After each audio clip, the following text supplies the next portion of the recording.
Picture this, a glittering Los Angeles restaurant abuzz with VIPs and haute cuisine.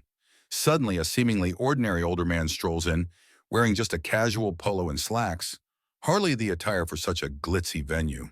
An ambitious waitress sizes him up, convinced he doesn't belong and determined to kick him out. Little does she know this unassuming customer is none other than Dwayne Johnson, the silent owner of the entire establishment.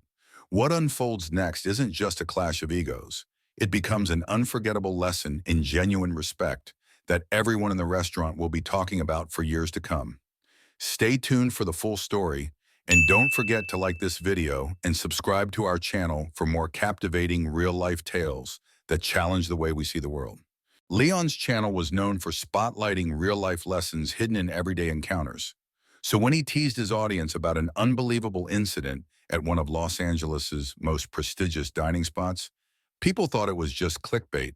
Little did they know, this tale would exceed the wildest rumors. The story began simply enough. An unassuming older man in a polo shirt and slacks walked into the Grand Oak, a newly renovated yet historically revered restaurant near the heart of LA. He kept his head low and seemed disinterested in the typical preening one might associate with five-star clientele. Little did the staff realize that man was none other than Dwayne Johnson, the acclaimed actor, director, and occasional producer who had quietly purchased the Grand Oak 6 months prior. He was known to visit incognito to ensure the place preserved its authenticity. From the moment he stepped through the tall oak doors, the restaurant's hush of luxury enveloped him. A hush didn't always mean a warm welcome.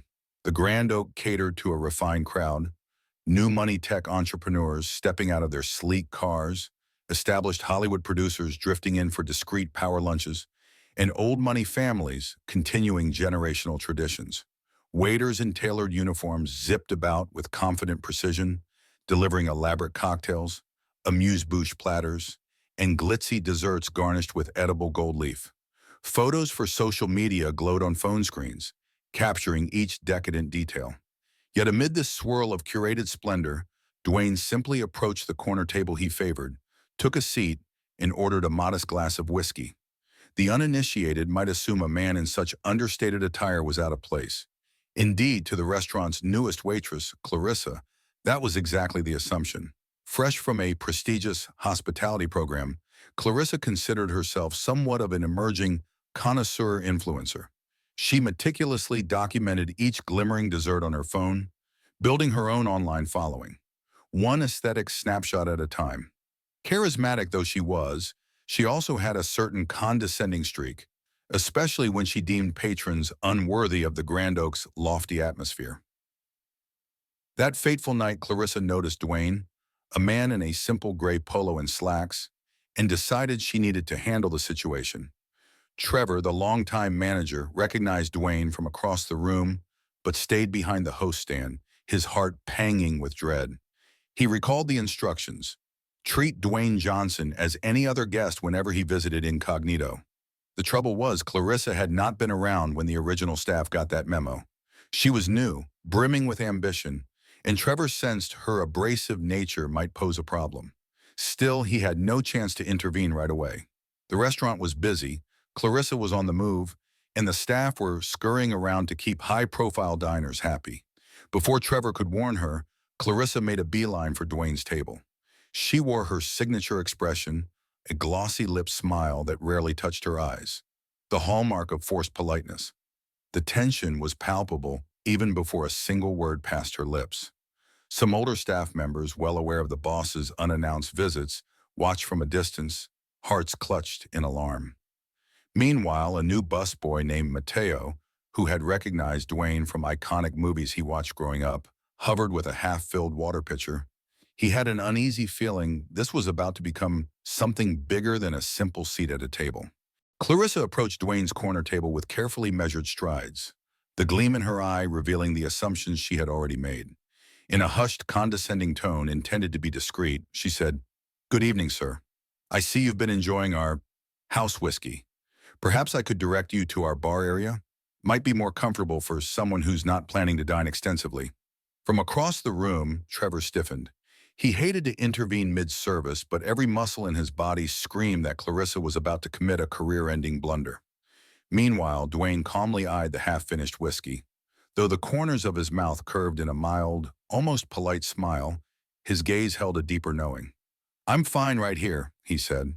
There was nothing overtly threatening in his tone, but an underlying confidence suggested that, behind his casual attire, he was not a man to be dismissed. Clarissa was not easily deterred. Her experiences with wealthy diners often told her that if someone truly belonged, they'd signal it through impeccable clothing, brand names, or at least mention a reservation. She realized this older man had not brandished any special membership or name drop a known VIP. Thus, she assumed him to be either a clueless tourist or an audacious seat filler, and she prided herself on keeping the Grand Oak elite.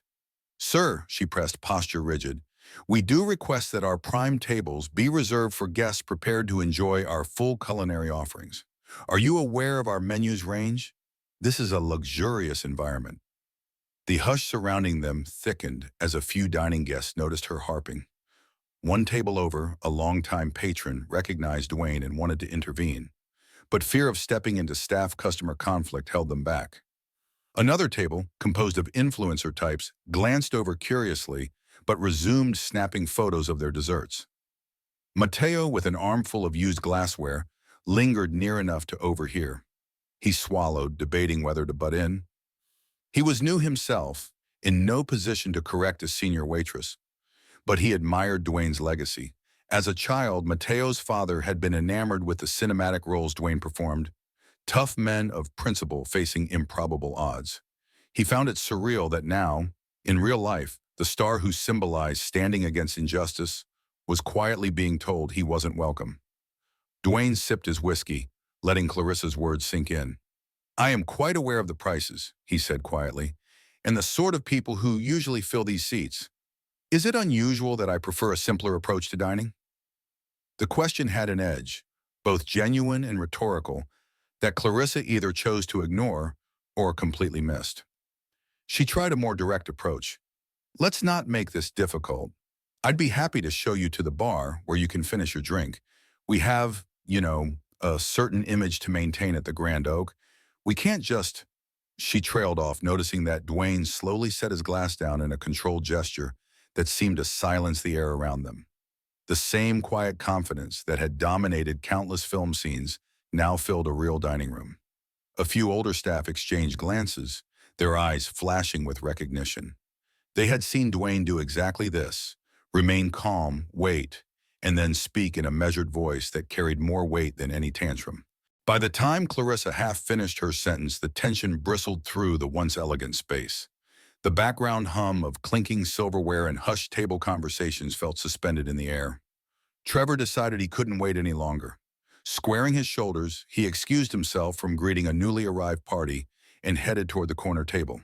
With each step, it was as though a bubble of anxious silence followed him, guests parting to let him pass.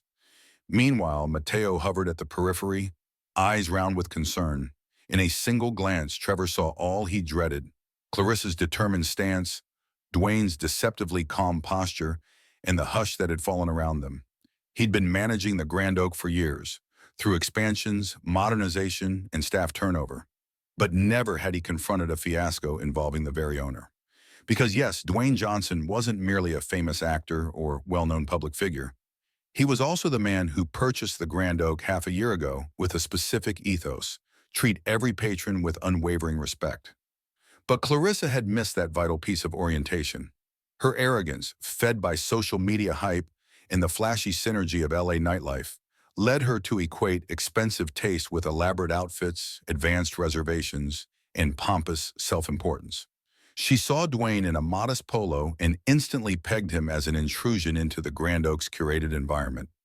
Unable to restrain herself, Clarissa made her final push. "This is a top-tier establishment for the refined," she declared, raising her voice just enough to puncture any last illusions. "If you insist on loitering, we must ask you to do so in an area that won't disrupt our actual diners." Her theatrical emphasis on actual diners sounded like a gavel strike. Trevor arrived beside her, slightly out of breath. "Clarissa," he hissed, catching her arm, "I think there's a serious misunderstanding." She whipped around, startled to see her manager so tense. "Trevor," Thank goodness. Could you please direct this gentleman to the bar or out of the restaurant altogether? We have a line of well-paying guests waiting, and he's taking up valuable real estate. He's only ordered a single glass of our cheapest whiskey, for heaven's sake. Trevor felt his stomach lurch. In contrast, Dwayne simply watched, arms now folded in a posture reminiscent of some of his iconic roles. There was no anger in his eyes, only a kind of disappointed patience, waiting to see if Clarissa would realize the magnitude of her error. Meanwhile, guests at neighboring tables had fallen silent, leaning slightly to catch every word. Even the flamboyant influencer table had stilled their selfie-taking, drawn by the scene's palpable friction. Mateo, his busboy bin in hand, cleared his throat tentatively. "Excuse me," he began, but Clarissa cut him off with a sharp glare. "Not now, please," she snapped. "We're dealing with a situation." Trevor swallowed, wiping a thin film of sweat from his brow. "Clarissa," he said softly but urgently, "I need you to step back. This customer is actually—" But it was too late. Clarissa whirled around to face Dwayne once more, planting one hand on her hip. "Sir, I'm giving you a final warning," she said, forcibly calm. "If you do not leave this table, I'll have no choice but to ask security to remove you." She lifted her chin, as if challenging him to respond, fully convinced she was championing the Grand Oaks exclusivity. Had she slowed down, she might have seen the multiple staff members subtly shaking their heads, or recognized the hush of veteran waiters who were beyond stunned at her boldness. Instead, she pressed forward, convinced that a single, older man in an unremarkable outfit was no match for her supposed authority in this realm of luxury. Dwayne Johnson's reaction was as subtle as it was legendary. He lifted the glass one final time, swirling the amber liquid before sipping it with a steady composure that overshadowed Clarissa's entire tirade. Then gently, he placed the empty glass on the white linen tablecloth. The quiet clink resonated in a hush that felt as though time had paused for an instant. Everyone was braced for a potential explosion. Maybe he'd walk out, maybe he'd lash back with anger. Instead, Dwayne pulled his phone from his pocket, scrolled for a contact, and made a brief call in a tone so calm it bordered on eerie. "Gerard, I'd like those ownership documents here, please." "Yes, and the management contract. Right now would be best. Thank you." He ended the call, then clasped his hands in front of him. Clarissa's eyes widened, confusion etched across her face. Her mind scrambled to process what ownership documents could possibly mean. She risked a quick glance at Trevor, who looked as though the floor might swallow him at any second. A few customers discreetly stood, trying to see better. The influencer group near the front, no longer snapping dessert photos, swiveled their phone cameras toward the looming drama. Mateo wanted to vanish into the woodwork, but also couldn't tear himself away from what was unfolding. He gripped his busboy bin so tightly that his knuckles whitened. Even the bartenders had paused mid-pour, witnessing a standoff reminiscent of cinematic showdowns, albeit with a luxurious, modern backdrop. A quiet half-smile rose on Dwayne's face, an expression that in his film roles often preceded a lesson or a reckoning. "Clarissa, was it?" he asked, and she nodded stiffly, still disoriented. "You've been quite adamant that I don't belong in my own restaurant. Mind telling me why you believe that so firmly?" She blinked rapidly. Your own restaurant," she stammered. "I don't understand." Trevor tried one last time to intercede. "Mr. Johnson, sir, if I could just—" But Dwayne held up a hand as though to gently wave off further attempts. "Let Clarissa speak," he requested. "She clearly has strong convictions." An uneasy hush claimed the dining room. Clarissa's mouth opened, but words failed her. She looked around as if searching for an ally or confirmation that this was some bizarre prank. But no rescue emerged. The staff who knew the truth shrank back, unwilling to defy their quietly powerful boss.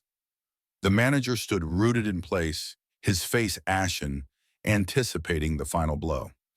At that moment, Gerard, the longtime accountant Dwayne had phoned, entered at the periphery of the restaurant. Clutching a leather-bound portfolio, he navigated the parted crowd, each step echoing in the stunned silence. Clarissa's gaze flicked from the folder to Dwayne, realization creeping in. If the folder contained legitimate documentation, she had made a catastrophic error. Gerard offered a respectful nod. "Here, sir, as requested." He set the portfolio on the table. Dwayne flipped it open, revealing official papers, stamped seals, and spreadsheets indicating months of ownership. I purchased the Grand Oak 6 months ago, he explained, voice mild but resonating with authority. Not to flaunt it, but to preserve what made it exceptional in the first place. Genuine hospitality. His eyes hardened slightly.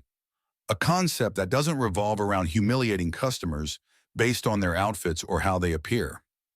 Clarissa's cheeks burned, tears threatening to form. She was no longer just facing an offended customer. She confronted the reality that she had belittled her own boss, a man far more influential than any influencer or flashy clientele she had tried to impress. If the tension before had been thick, now it crystallized into something else entirely. A moment of reckoning. Clarissa's face revealed a parade of emotions: shock, embarrassment, and dawning remorse. Dwayne Johnson, for his part, maintained a collected air, letting the weight of the evidence speak for itself. Trevor shut his eyes for a second, evidently bracing for the worst. Meanwhile, the other guests waited in hushed anticipation, enthralled by the very real drama unfolding in a place more accustomed to curated theatrics. Gerard handed Dwayne a pen, presumably to sign or reference something in the portfolio. Dwayne set the pen aside, focusing on Clarissa. "I believe your exact words were that you have standards here at the Grand Oak," he said, quoting her with disconcerting precision. She nodded weakly, her once confident posture dissolving. "Let me clarify the standards I envisioned when I bought this place," Dwayne continued. "I wanted a restaurant that valued real class, not just modern pretense. A place where you judge people by their character, not their clothes or net worth." Clarissa swallowed hard, tears pooling in her eyes. She opened her mouth, perhaps to apologize, but no sound emerged. It was as if her entire carefully cultivated persona had short-circuited, confronted by a truth she couldn't dodge. Outside the tall windows, the Los Angeles night glowed with city lights, yet inside, the spotlight was firmly on this corner table of the Grand Oak. Dwayne exhaled, glancing briefly at the whiskey glass. "You see, Clarissa, the Grand Oak means something special to me. Before it was owned by a big hospitality group, an old proprietor named Harrington poured his heart into it for 50 years. When I visited back then, I wasn't in any fancy attire, but Mr. Harrington welcomed me all the same. That sense of warmth stuck with me long after I became known in Hollywood. So when the building went up for sale, I jumped at the chance to keep that spirit alive." A hush followed as he let those words linger. Then he looked at Trevor, who appeared as though he might collapse from stress. "Trevor, you've managed this place a long time," Dwayne noted. "I appreciate how you respected my wish to remain an ordinary patron. I see your staff mostly abiding by that principle, except Clarissa here." Trevor cleared his throat. "Yes, sir, I deeply regret this fiasco. She's new, and it's my fault for not properly briefing her on your identity. We tried to maintain privacy as you requested." Shaking his head gently, Dwayne returned his focus to Clarissa. "You made assumptions," he said, "and you went out of your way to embarrass a customer. Had I been just a random older man, your behavior would still be unacceptable. The notion that you only discovered your mistake once you realized I own the place is unfortunate." Clarissa sniffed, blinking back tears. I'm so sorry," she managed in a cracked voice.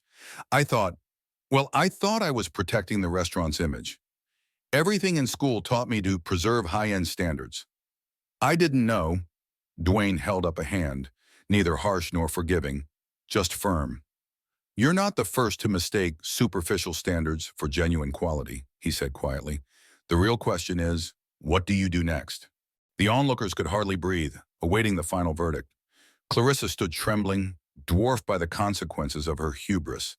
In the hush, the stainless steel of cutlery on plates and the soft hum of the overhead lighting took on a surreal clarity. A table of older patrons, long intimate with the Grand Oak's evolution, watched with quiet empathy, some recalling the warmth that once defined the restaurant's soul. Meanwhile, the influencer group no longer worried about their shining parfaits. They were capturing videos of this epic encounter, likely to become the talk of social media by morning. Dwayne Johnson's gaze flicked around, taking in the entire restaurant. The tension in the air was electric, reminiscent of scenes from his own cinematic repertoire where a single standoff changed everything. But this was no film, no script. Real lives and the ethos of the Grand Oak hinged on his next move. At length, he turned to Clarissa with measured composure. "I could have you leave immediately," he began. "In many restaurants, that'd be the standard outcome. You insult a key figure, you lose your job. But I believe in second chances. The Grand Oak itself is a second chance story. It used to be overshadowed by newer, flashier places. Then we revitalized it, bridging tradition with a modern menu. We gave it another shot to prove what real hospitality can be." Clarissa's shoulders sagged in relief, though she recognized his mercy came at a price. Tears kept threatening at the corners of her eyes. If he asked her to leave this instant, it would be well within reason, and she likely wouldn't ever be hired at a prestigious venue again. She mustered up the courage to speak. I, I want to learn," she ventured softly. "I was misguided. I thought creating a sense of exclusivity was the goal. But I see that it overshadowed basic respect. I never intended it to go this far." That was when Dwayne beckoned quietly to Mateo, the busboy who had stayed loyally by, transfixed by the drama. "Mateo," he said, calling the younger man forward, "you tried to warn her. You recognized me, or at least realized something was off, yes?" Caught off guard, Mateo nodded. My father and I love your movies, Mr. Johnson," he admitted, voice trembling with nervous excitement. "And also, I just sensed it was wrong to treat a patron like that. We're supposed to be about welcoming people, right?" Smiling, Dwayne placed a firm but gentle hand on Mateo's shoulder. "Exactly. That's precisely the heart of hospitality. We don't cultivate snobbery here. We cultivate warmth. Mateo, how would you feel about training as a server? Trevor can guide you, but I think you're ready to step up. You have the right instincts." Mateo's eyes widened with shock and gratitude. "Me? A waiter? I'd love that, sir. Thank you." He glanced at Clarissa, who forced a tiny smile. Her arrogance battered. She saw in Mateo someone who possessed the empathy she so severely lacked. Then Dwayne addressed Clarissa once more. "You can stay if you choose. But from now on, I expect you to learn what the Grand Oak truly stands for. A dash of elegance is fine, but real elegance includes dignity for everyone, from the wealthiest mogul to the man in a simple polo sipping our house whiskey." Clarissa bowed her head. "I understand," she whispered, voice thick with humility. "I swear I'll do better." A subtle applause rippled through the onlookers, starting with the older couple who'd witnessed the entire confrontation from a neighboring table. Though they clapped softly, the emotion behind it was genuine. Relief, admiration, and a renewed respect for the place. Gradually, other diners joined in, and soon the gentle smattering of hands grew into a respectable wave of applause. This wasn't the normal applause for a dish or a newly minted celebrity cameo. It was a collective sigh of relief, a reaffirmation of principles that had nearly slipped away in favor of Instagram glitz. Clarissa pressed her lips together, tears sliding down her cheeks as she slowly turned to face the crowd that was, in a sense, forgiving her. She realized that her ephemeral sense of style and social media knowledge meant little if she'd forgotten the basics of decency. However humiliating, she was grateful for a chance at redemption. Meanwhile, Trevor discreetly dabbed sweat from his brow. He offered Dwayne a thankful nod, grateful that the situation resolved in a lesson rather than a meltdown. Gerard, still clutching the portfolio with ownership documents, gave a short bow. "Will you be needing anything else tonight, Mr. Johnson?" he asked. "Or shall I return these files to the office?" With a wry grin, Dwayne replied, "You can put them away. Let's keep them on hand, though, in case we need to remind anyone else what the Grand Oak is all about." The restaurant staff gave a slight chuckle, their tension melting into relief. The crisis was over, but the story, it seemed, would live on. In a gesture reminiscent of countless iconic scenes from his own filmography, Dwayne took one last sip of whiskey. The hush that settled around him wasn't fear now, but respect. The moment he placed the glass back on the table, staff and diners alike exhaled, as though they'd collectively held their breath, waiting to see whether chaos would escalate. Instead, the tension had morphed into a communal sense of possibility, like the entire restaurant had been given a small shot at redemption. Turning to Clarissa, Dwayne said softly, Tomorrow, at the start of your shift, check in with Trevor. He'll be pairing you with a few of our veteran wait staff for retraining. If you have any concerns, speak up. We all started somewhere. Clarissa nodded, her tearful eyes brimming with gratitude.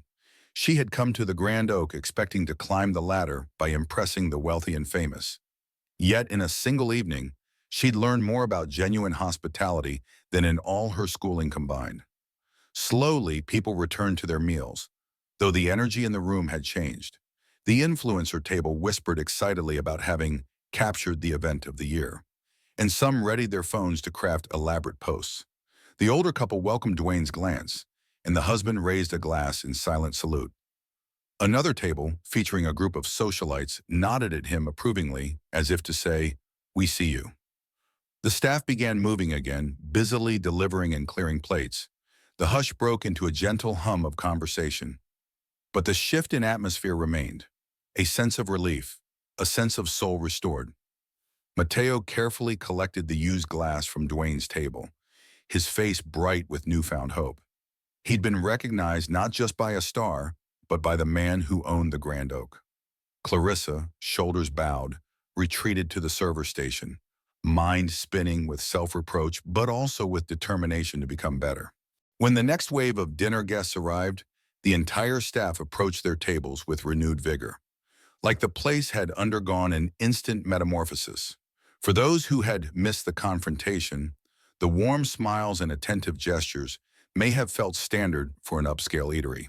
But for those who had witnessed it, these gestures gained deeper meaning, as if the Grand Oak had collectively resolved to never again forget the simple power of welcoming every guest wholeheartedly. Trevor, feeling the adrenaline crash from the night's tension, took a moment to check on Dwayne. He found him still seated at the same corner table, swirling a fresh pour of that house whiskey Clarissa had so derided. The older manager dipped his head respectfully. "Mr. Johnson, I'm relieved it ended the way it did. I was worried you might dismiss Clarissa on the spot." Dwayne smiled, glancing out at the improved service across the dining room. Firing her might have made sense, but it wouldn't have taught her anything, nor helped this restaurant grow. Mistakes, if we handle them right, become lessons that get passed on. He paused, then added, "I built my career believing in second chances. This place deserves that approach too." Leon's earlier framing as a legendary moment started to ring true. In the hours that followed, as guests finished their meals, the restaurant thrummed with positive energy. Instead of people quietly focusing on their own cliques or social media apps, conversations about courtesy, about how one man in a polo shirt outclassed any fancy attire, about humility in a city known for vanity, emerged at nearly every table. A sense of communal reflection rarely seen in LA's elitist spots took hold. By the time the last creme brulee was served, the Grand Oak had turned into an impromptu forum on the difference between real class and superficial glitz. The real shift manifested most vividly in Clarissa's transformation. Under Trevor's watchful eye, she returned to her station with a subdued air, but a genuine desire to atone. She greeted a new party with a sincerity that had been missing before, making eye contact, asking about their day rather than just rattling off the wine selection. She even stepped over to quietly apologize to a regular couple she'd once judged for wearing comfortable sandals, offering them a dessert on the house. They accepted with a gentle nod, and Clarissa felt a pang of relief. Mateo, meanwhile, blossomed from a nervous busboy into a staff figure brimming with enthusiasm. Though still wearing his busboy uniform, he practiced introducing the menu to a friendly table who didn't mind him playing server. He fumbled a bit. "We have the special risotto with saffron." But the table encouraged him, and a few laughs later, he found his footing. Trevor, noticing the synergy, made a mental note. Tomorrow he'd start formal training for Mateo to become a junior waiter. Back at Dwayne's corner, longtime staff members who recognized him began offering subdued thanks. A little nod here, a whispered, "We're glad you set that straight, boss," there. Dwayne waved off any fuss, reminding them to treat him as before. "I'm still just a man enjoying a good meal, right?" The staff nodded, eyes shining. Indeed, that was exactly the standard he wanted to preserve. A place where illusions of status and pretension bow to the essence of genuine care. Nearing closing time, the Grand Oak felt more alive than it had in weeks. Instead of the anxious rush to cater exclusively to VIPs or trending influencers, a sense of camaraderie pervaded the staff. The older servers who had been there for decades whispered stories about the restaurant's storied past, how legendary stars from another era used to drop by in unassuming outfits, how Old Man Harrington would greet every customer with the same grin, be they big Hollywood names or everyday folks from the neighborhood. Tonight felt like a reclamation of that tradition. The younger staff gleaned deeper insights, many wishing that they had been taught such lessons in their fancy hospitality programs. Some even approached Clarissa, quietly offering supportive words. "We've all messed up. Good to see you sticking around," said one seasoned waitress named Lucy, patting Clarissa's back. Though Clarissa's pride still stung, she mustered a small smile and repeated her vow, "I'll do better." Meanwhile, Leon's framing of these events had begun to swirl in the background. A couple of influencer patrons whispered that they caught footage of Dwayne Johnson politely humbling an arrogant waitress. The digital rumor mill churned, but interestingly, the story might go beyond simple viral fodder. Instead, people recognized the deeper moral. If a star as revered as Dwayne could come in modestly, expecting no special treatment, maybe the rest of the city needed a reminder about humility too. Toward the end of the night, Trevor politely approached Dwayne's table. Dwayne, I want to personally thank you," he began, voice wavering with relief. "It's been an intense evening, but you handled it in a way that sets the tone for what we do here. I appreciate your willingness to keep Clarissa on. She's talented, but misguided. Now, I believe she'll grow from this." Dwayne nodded, finishing the last sip of his second whiskey. "One night doesn't define a person's entire career, Trevor. We all learn the hard way at times. What matters is whether we choose to do better the next day." He flicked his eyes around the quieting restaurant. Some final patrons were settling their checks, the lights dimming gently. "And I want you to understand, I didn't buy the Grand Oak for the bragging rights or the media coverage. I did it to safeguard the intangible things. Call them old-fashioned if you like, that I believe in. This is about preserving real kindness in a city that sometimes forgets it." Trevor's chest tightened with gratitude. He extended his hand and Dwayne shook it. "We'll keep that legacy alive, I promise." Then, glancing at Clarissa wiping down a table, he added softly, "Even if it means we have to correct a few employees now and then." Dwayne offered a wry grin. Without fanfare, Dwayne settled his bill, leaving a gracious tip that dwarfed the small cost of the house whiskey. He retrieved a simple jacket from the seat back, put it on, and prepared to exit. As he walked across the now mostly empty dining room, multiple staff paused to bid him good night, their voices hushed but filled with admiration. "Good night, boss," some said, though he'd instructed them to just treat him as Mr. Johnson or even Sir. But tonight a sense of familial closeness overshadowed formality. As he neared the door, Clarissa caught up to him. Her eyes glistened with sincerity. "Mr. Johnson," she said in a near whisper, I don't know how to properly apologize, but for what it's worth, I want to earn the right to stay here and make you proud of this staff." Dwayne paused, absorbing her heartfelt vow. Then he lightly placed a hand on her shoulder. "Show it with your actions," he advised, voice gentle. "Respect is not a performance for the wealthy. It's a courtesy for everyone who walks through our doors." With that final exchange, Dwayne Johnson stepped into the cool LA night, leaving behind an establishment transformed not by glitz or star power, but by a renewed commitment to genuine courtesy. Clarissa stood at the threshold, watching him go, her mind churning with the humbling revelation that the unassuming older man she tried to chase off owned the Grand Oak and had redefined her entire concept of hospitality in one fell swoop. Inside, the staff gradually wrapped up their closing tasks, a subdued sense of awe rippling through them. Some reflected privately, scouring their own behaviors for any hint of prejudice or superficial standards. Others exchanged quiet thanks that the matter concluded with dignity rather than a scandal. The older couple who had front-row seats to the fiasco took a moment to commend Clarissa for her willingness to accept the second chance. "Everyone stumbles," the gentleman said kindly. "It's how you get back up that counts." With tears still pricking her eyes, Clarissa thanked them, resolved to prove she deserved this new chapter. Over the next weeks and months, the Grand Oak's reputation soared, not merely for its masterful dishes or plush interiors, but for the intangible warmth that pervaded every aspect of service.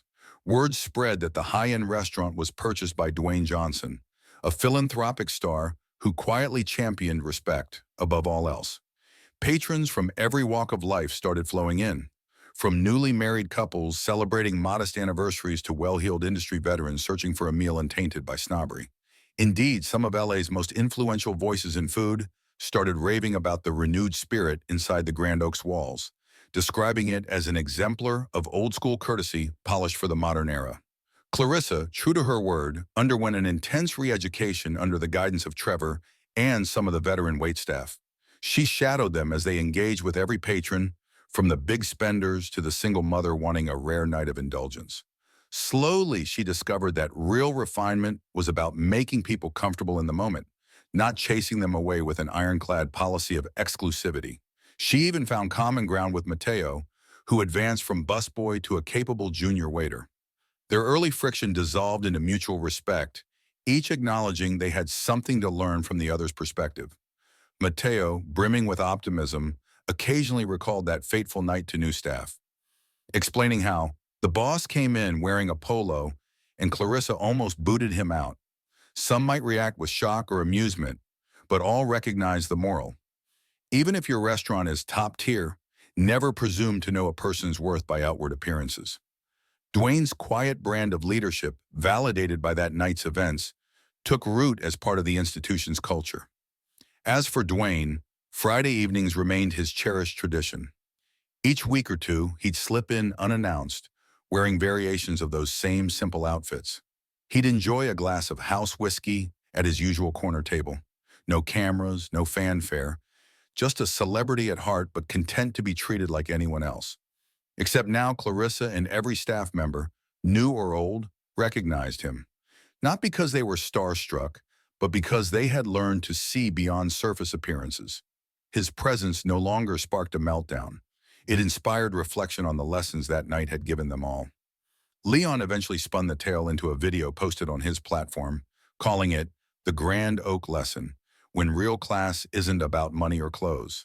The segment went viral, racking up millions of views as watchers marveled at the waitress who nearly evicted Dwayne Johnson from his own restaurant. Yet the real heart of the clip, and the reason so many people shared it, was the deeper moral about humility, second chances, and the power of quiet grace in a world often drunk on superficial status. So if you ever dine at the Grand Oak, keep an eye out for a man in an unassuming polo. Should you notice him sipping whiskey in the corner, remember the story. It stands as living proof that true hospitality runs deeper than the flashiness of social status or the number of likes on social media. Real hospitality, as Dwayne Johnson reminded them all, is about honoring the worth of every guest who steps in, no matter what they wear, how they speak, or how modest their order might be. And if you ask the staff, they'll likely tell you. That's the secret to making the Grand Oak not just a top-tier restaurant, but a genuine beacon of respect in a glitzy city that sorely needs it.